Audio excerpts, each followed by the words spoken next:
Welcome to the fourth episode of BAA Talks. My name is Linus Benjamin Bauer. I am the founder and the managing director of Bauer Aviation Advisory, a newly established consulting firm exclusively working for the aviation industry.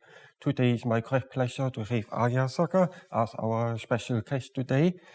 So welcome here. It's a very great pleasure to have you here.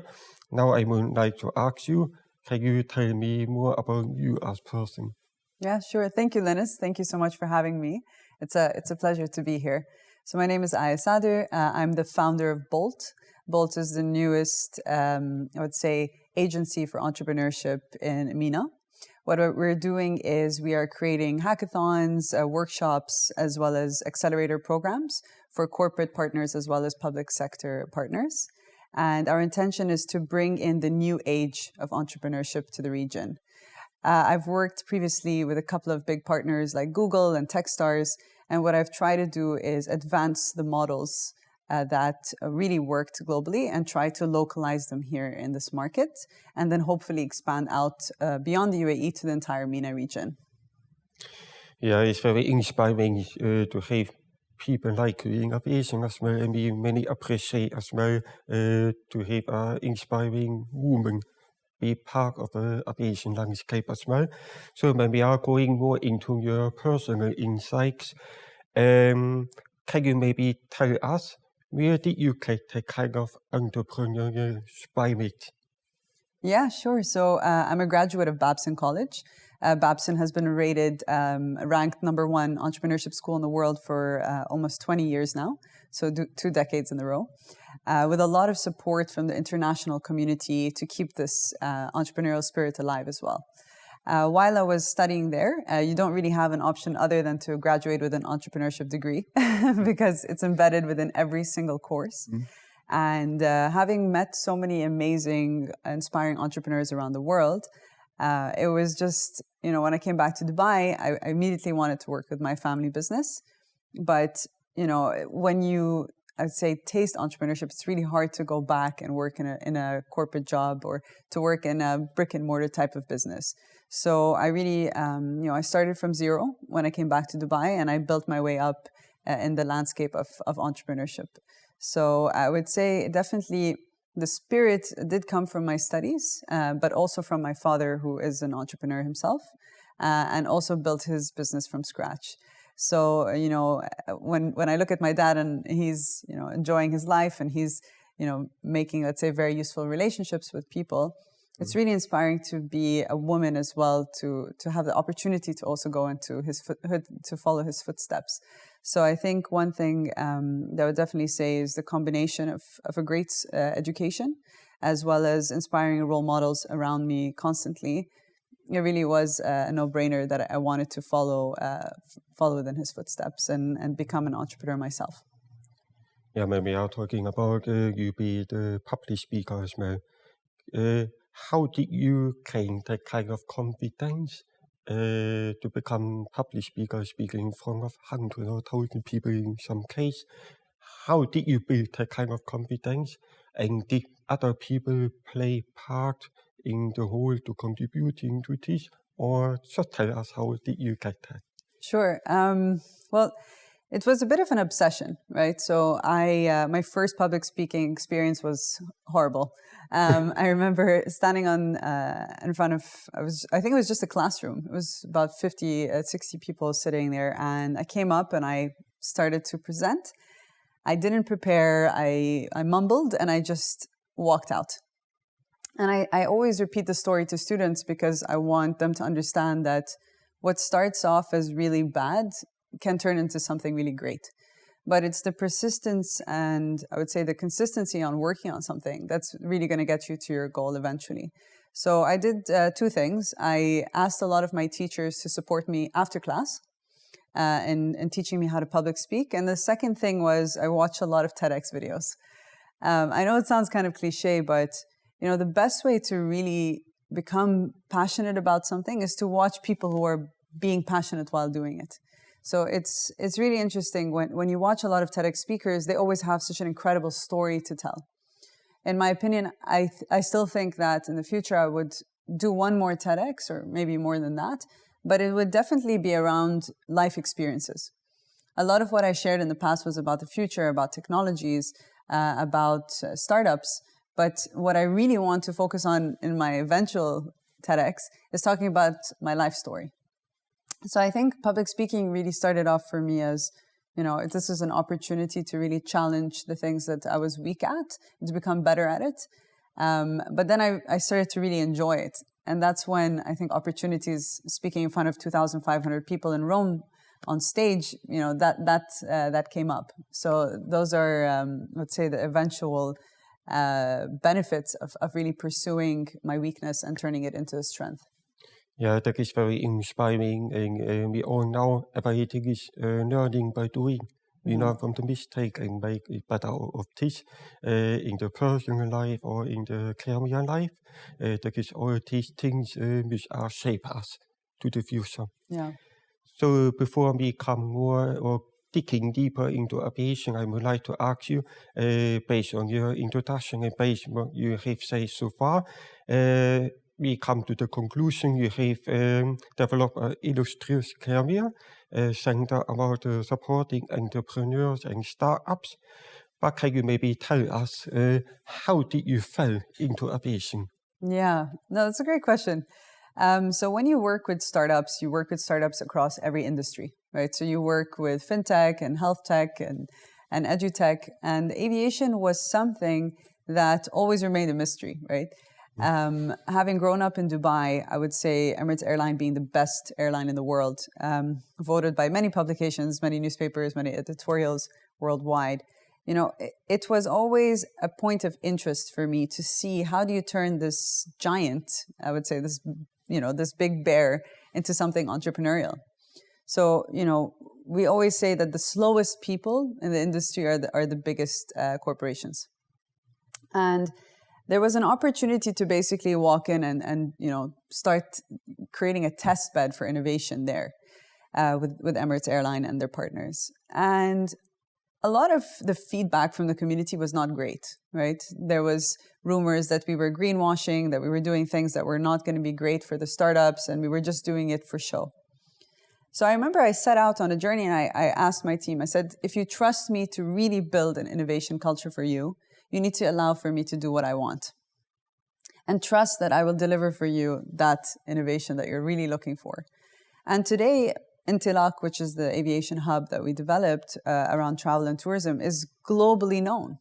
People around the world speak about Intilaq. So we have Propeller Shannon, we have Hangar 51, we have all the big guys that were basically there before us, now working with us at a global level.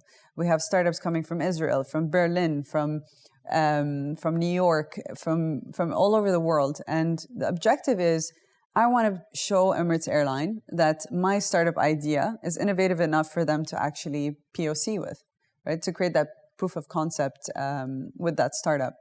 So I think what's really incredible is, we started with an idea, but in order for us to really pursue it in an entrepreneurial way, I was invited in to do that for them. Versus building it within the company and getting stuck in the politics and the barriers that genuinely exist and still exist, right? So they brought me from outside to come in and really overlook all of that and say, build innovation for us. How can you do it?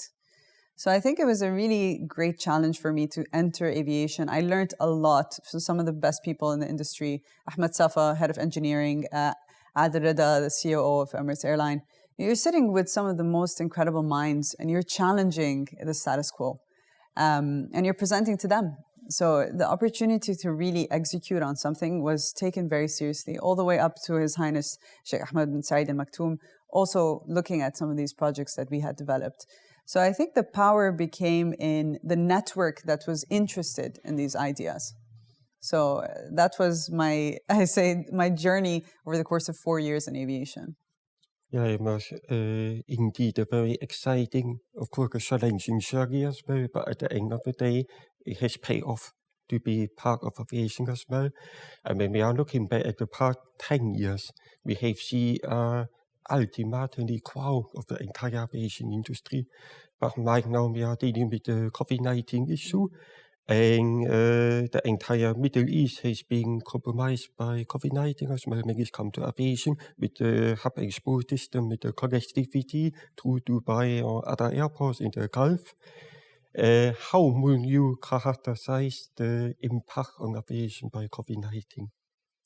Yeah, I mean, definitely we've slowed a lot of things down in 2020, right? I remember in February, I told my mom, when COVID-19 was starting, I said, I promise you this year is going to go down in history. And it's incredible because it actually is definitely going to go down in history. If not, we're going to remove 2020 entirely from, from history. I think what's really amazing is during this time when people slowed down, there was a lot of reflection on an individual level, reflection on a corporate level, and reflection on a public sector level. I think the efforts that the UAE had done, I would say, if we compare it globally, right, we were really prepared for something to happen. And if we talk to some of the C-level executives at Dubai Health Authority, you know, they spoke on stage at the AI Everything Summit, and they were saying that, you know, Dubai was really in a position to take such a challenge and actually make it into something that we could really deal with. And I think they were very proactive in terms of having the right amount of beds, having access to a great healthcare facility across the entire country. We have great communication with the other Emirates in order for us to be able to deal with such a challenge. Now, when it came to the public sector, and when it came to the corporates that were, you know, fighting to keep just I would say their employees alive, and when I say alive, I mean just still working with them, right? We had budget slashes, we had a lot of different people having to, you know, go back to their country where they had come from, and we know that with an 85% expat population here in the UAE, you know, there was a lot of challenges presented across industry. The question that always came up was who survived and why, right? So I had a conversation with Mahmoud Adi and Ibrahim Tadros, both really notable entrepreneurs in the startup ecosystem. And, you know, I remember asking Ibrahim specifically, you know, how's your wife's salon doing? So she has this beautiful salon in the Palm. And he said, you know, we survived. And we had to prepare for every situation that was going to come up. And we had to be positive and we had to think, okay, do I cut my losses right now and sink my business? Or do I stick around and wait for things to get better? And the beautiful thing is that when you're an entrepreneur, you understand that you're not building for the moment that your business is going to do well. You're building for the moment that your business is going to sink. And those are the entrepreneurs that really make it through difficult times. So I think what's really amazing is you look at aviation, and every time somebody says aviation, they say, oh, the poor guys. You know, look at that industry. It got really hit. But I don't think so. I think we really are fighters. I think when we look at the aviation industry, people are fanatics. People will go, but they will come back. I know so many executives, so many employees that left, 5 years later, returned back to the industry. And the reason for that is because it's a very special one. I don't know if it was the Wright brothers really creating, you know, that passion behind this industry, but I think it really is amazing to see the resilience of people. And it's also amazing to hear some of the stories, which I'll share with you in a bit, on some of the successes from COVID-19 as well. Yeah, we always say every single crisis is leading to new opportunities. And in this case, it's applied to aviation as well. Right now, we have the opportunity to reshape the entire aviation industry for the future in the more sustainable way. So when we are talking about this, you know, some people have said the pandemic, for example, has accelerated the digitalisation and the innovation of the entire aviation industry. So from your point of view, do you see many opportunities out there for startups disrupting and innovate the aviation for tomorrow? Definitely. I mean, we have to be prepared for COVID-20, right? I think that's sort of the joke these days. Well, it's not very funny, but I think one thing that we can definitely agree on is, you know, what do consumers want? When we build products, when we build services, what are we doing? We're building things that people necessarily need, right? This is what we're basically building for in the future. Now, when we think about, I would say, the challenges that are coming up, around the future, we have to understand that there's always going to be challenges. But what we're trying to do very well is understand what our customers need. That is the only definite. That is how we're basically going to shape the future of our businesses. So during this time, I would take an example of Doobs. Doobs were acquired by Donata after 1 year of acceleration with Intilak. And in my opinion, that business goes down in history in terms of how amazing their story is. Because Emirates Airline has never looked at a startup younger than 8 years old, right? And when we say startup, they're not a startup at 8 years, right? They are a full functional business that broke even probably a few years back. Now, you take Doobs, right? Their job is basically to go to your house, pick up your bags, and deliver it to the airport. And the whole point is that you have no touch points. You don't have to talk to any executives. You don't have to talk to any employees at Emirates Airline. You basically have your bag sent to the airport and it checks in. That was, I would say, the scope of their work. When they started off, Donata had acquired them, but the problem was they couldn't check in any of the Emirates bags. And Emirates actually had gone ahead and done it with a separate business, which I will not say the name of. During the pandemic, imagine, Emirates came and said, Doobs, we want to work with you guys as well. Because they know the value, they know that the guys understand this business better than them and their partners. And they're going to do it at the best cost as well. And it's going to be good for the airline.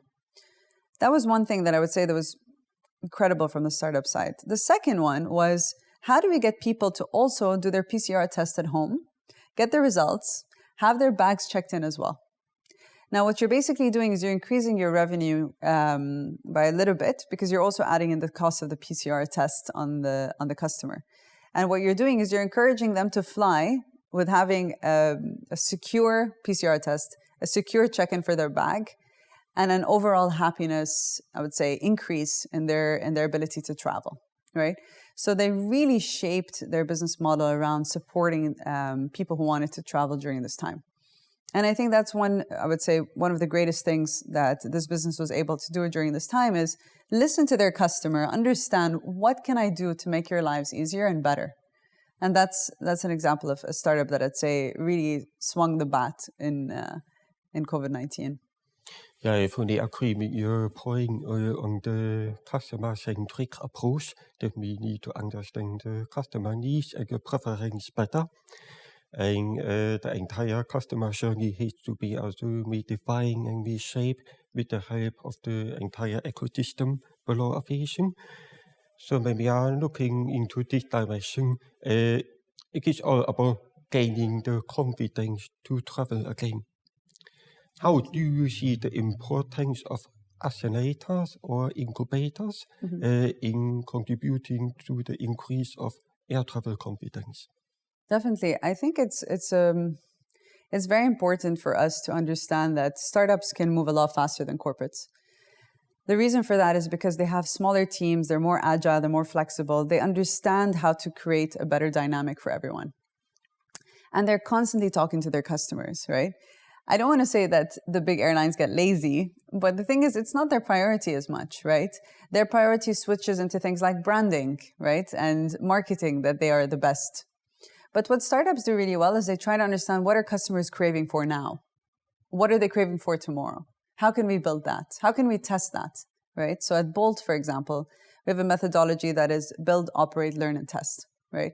And that's really based on thousands of entrepreneurs kind of coming through either an accelerator program I've worked on or built or a hackathon that I've been engaged in. And a lot of what I try to understand as well is how do we shape that type of methodology around supporting entrepreneurs? But going back to the main crux of it, these entrepreneurs that are building, I would say, the confidence back in passengers traveling tomorrow is because they're trying to accommodate for the weakest touch points that the customers are experiencing now and turning those into a strength. And how they basically do that, if I give the example again of Doobs, right? A lot of passengers were a bit, I would say, stuck between, okay, I have to go get my PCR test and then I have to check in my bag and then it's too much movement. I feel like, you know what? I don't need to travel now. What they're really doing is creating that comfort layer around saying, you're going to go from point A to point B and we will help you in the most simple and safe way possible, right? So that's a great example of one business. Now, think about Dubai Duty Free. Suffered a lot during the pandemic, right? They're basically a retail store that didn't have any customers.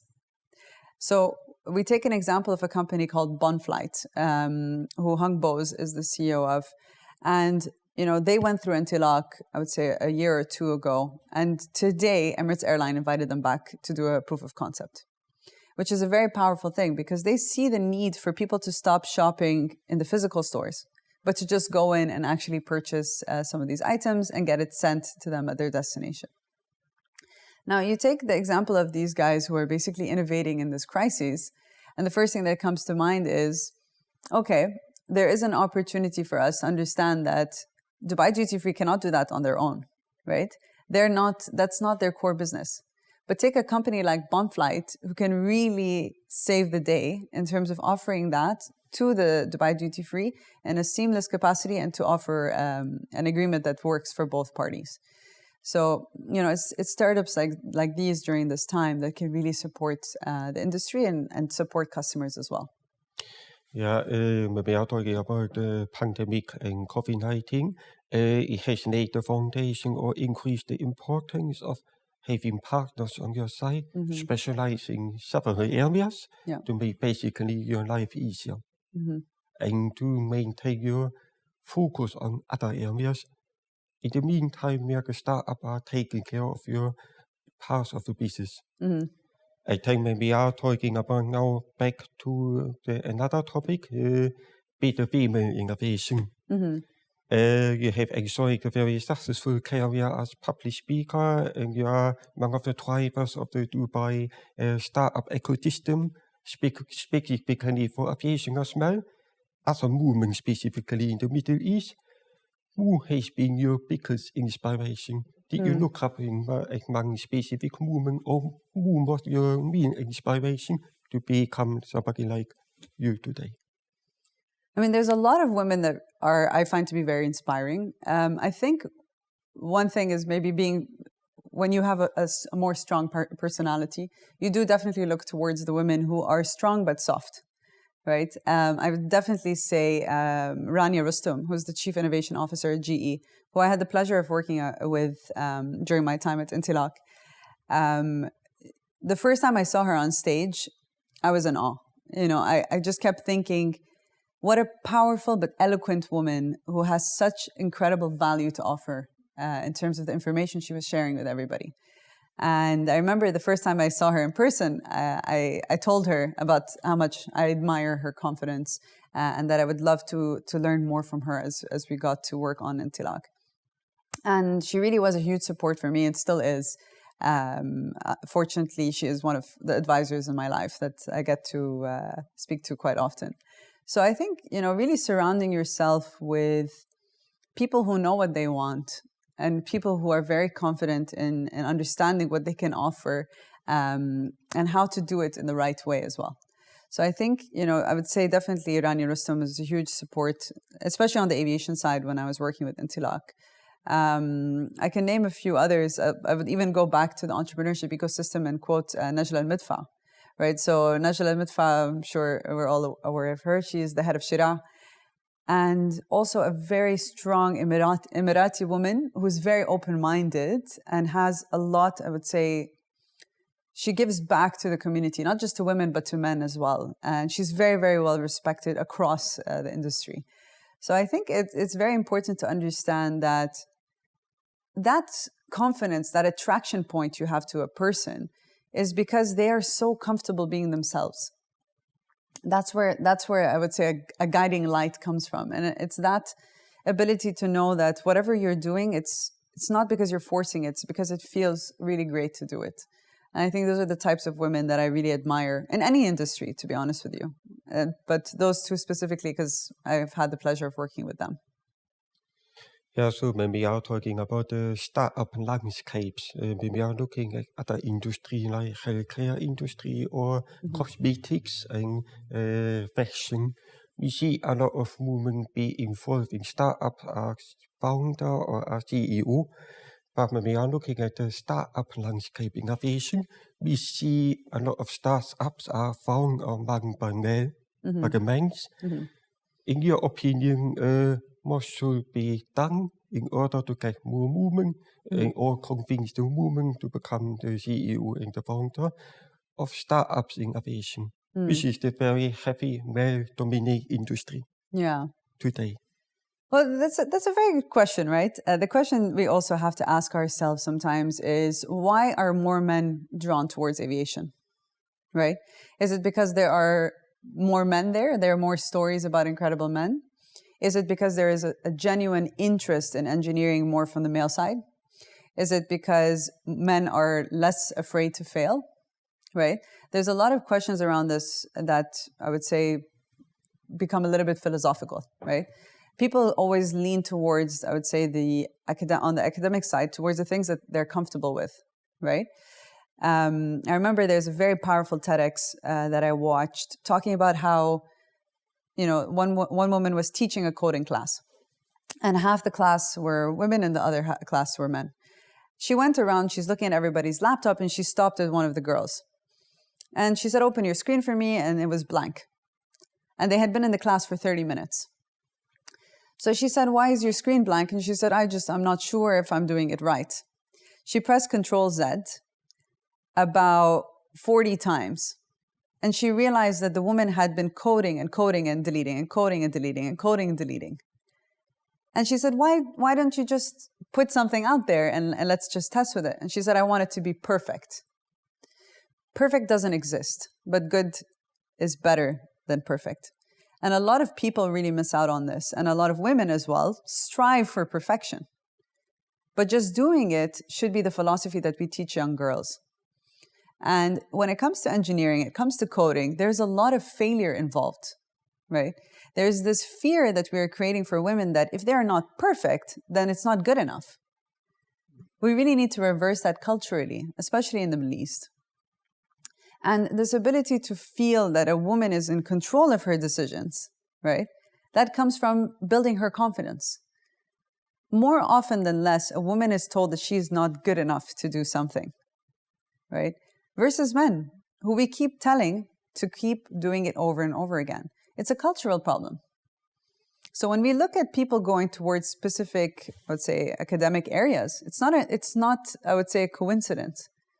A lot of it is this ability to understand that you can fail at something, but if you try and you try and you try, you keep falling. You'll eventually get up and you will learn how to walk by yourself. I think this is one of the biggest things that I would say. I was born into a house where women and men were exactly the same. We were both given the opportunity to fail as much as possible.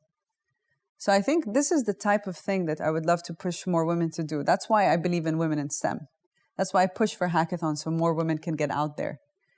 Because it's important for us to understand that failure is good. Not trying is wrong.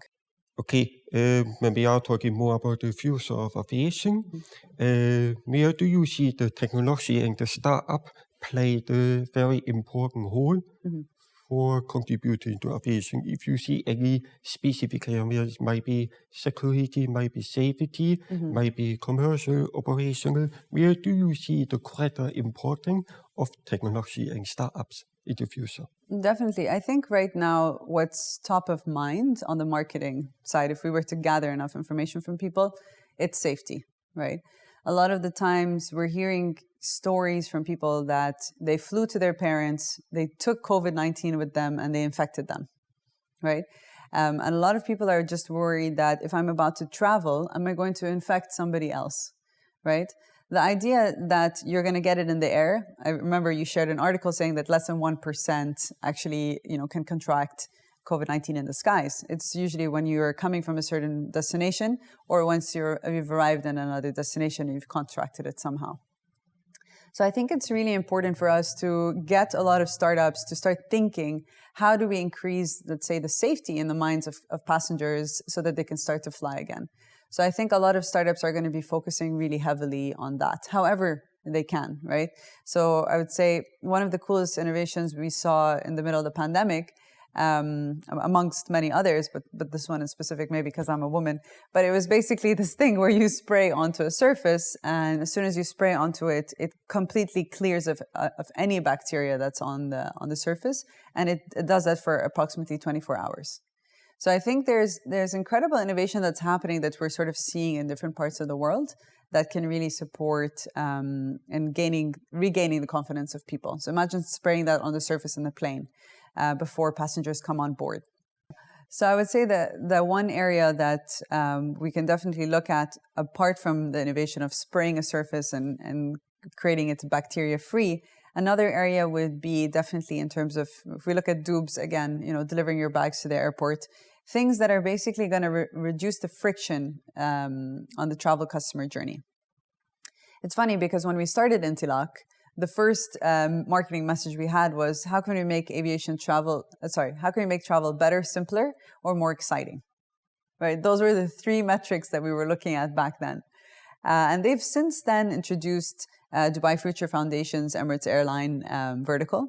And then we also introduced the Aviation X Lab, which had incredible partners on board like Airbus and Thales and GE and Collins Aerospace. So, we're really talking about the moonshots at this point around what's going to be the future solutions. So if you talk to Airbus, some of the biggest points of interest for them was, how do we reduce carbon emissions? Although we all know that, in the sphere of reducing carbon emissions, actually we are not the biggest contributors, but I can't name them because they might watch this, but basically there are other players in the industry that create that problem. But what we're looking at is, how do we reduce our part? How can aviation really be a better contributor for the world?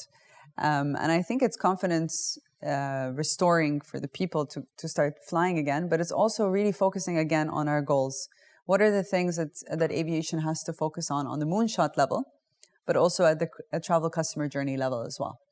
So I think it's really amazing when you look at open innovation challenges versus very targeted ones, you're going to see incredible innovation on all sides. But what's really important, and I think what's a great investment from Emirates' side, is looking at the moonshots. What are really going to be the future questions that we have around aviation, and how do we tackle them? So everything from cybersecurity, of course, yes. How do we make sure that people are safe when they travel?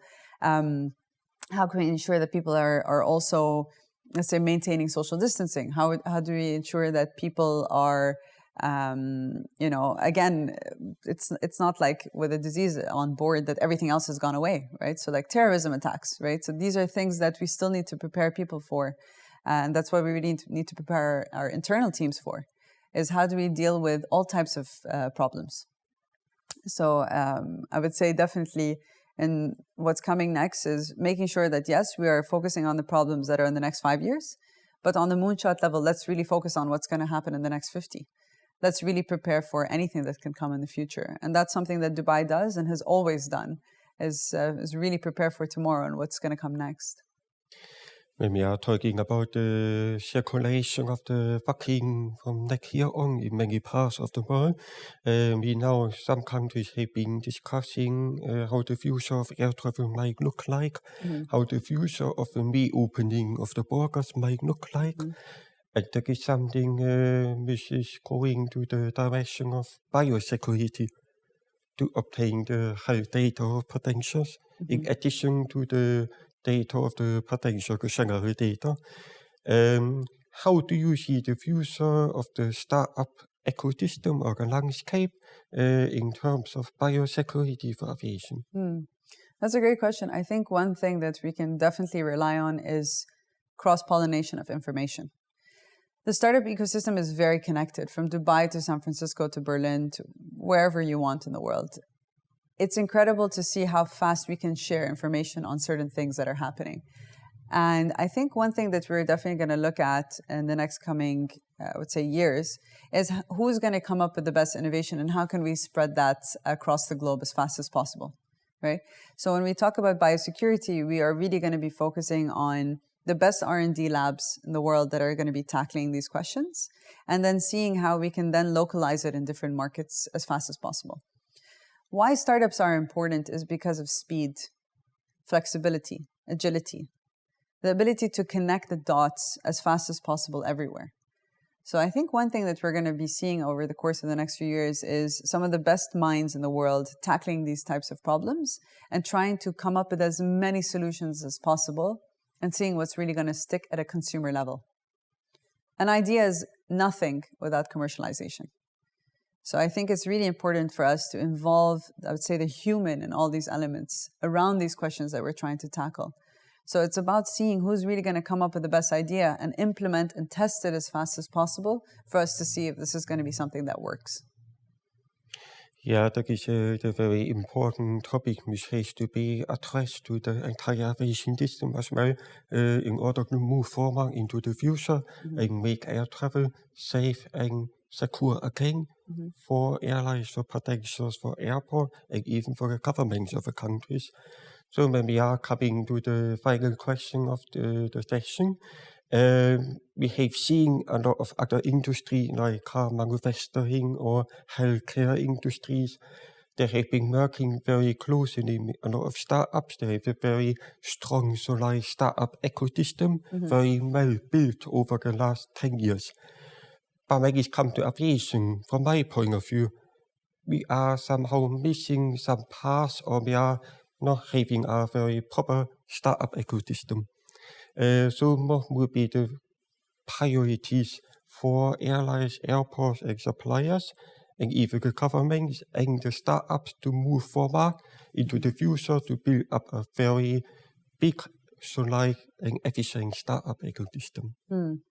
I think if we zone in just into aviation, right, and travel, I think it's very important for us to understand, why are we not there yet?